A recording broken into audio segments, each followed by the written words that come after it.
October 24th, Saint Raphael, Archangel. Among the Jewish captives who were carried off to Nineveh by Salmanassar the Assyrian king was a good and holy man named Tobias, who amid the general defection of his people had preserved his faith inviolate and kept with fidelity the precepts of the law.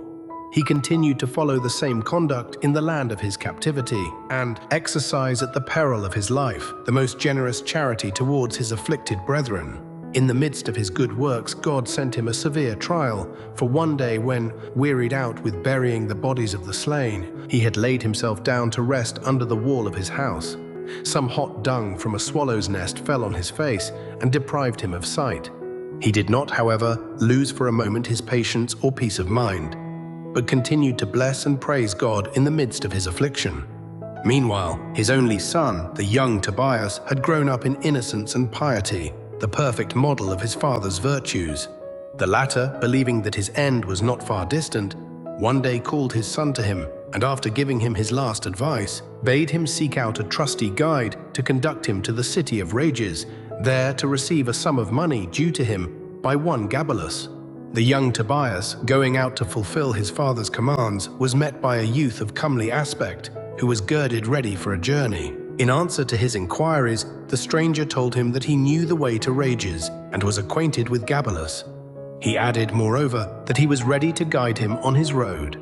Full of joy, Tobias brought him to his father, who asked him his name, little thinking that it was the great Archangel Raphael, whom God, in reward of his piety, had sent to take charge of his son. The youth replied that he was called Azarias, for this was the name which he had assumed, and he assured the old man that he would conduct his son in safety to Rages and bring him back again to his home. The two travelers accordingly set out and rested the first evening by the banks of the river Tigris. Here Tobias went into the water to bathe his feet, when suddenly a monstrous fish came rushing forwards to devour him. In great terror, he called out to his companion, who told him not to be afraid, but to take the fish by the gills and draw it to the shore. He did so, and having brought it to land, set aside by the direction of his guide the gall and liver as useful for medicine. The rest they cooked and carried with them as provision for the journey. Thus they journeyed on till they came to the house of Raphael, a friend of the elder Tobias. Now it happened that Raphael had a daughter named Sarah, who had been espoused to 7 husbands in succession, all of whom had been slain by Satan on the first night of their nuptials. The angel bade Tobias ask her in marriage, assuring him that such was the will of God.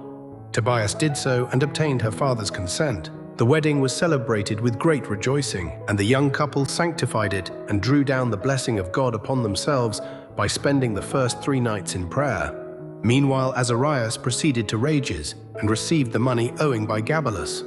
Soon afterwards, Tobias, with his virtuous spouse and heavenly guide, set out upon his return home. As they drew near their journey's end, the faithful dog which had accompanied them went running forwards with signs of joy, as if to announce their return.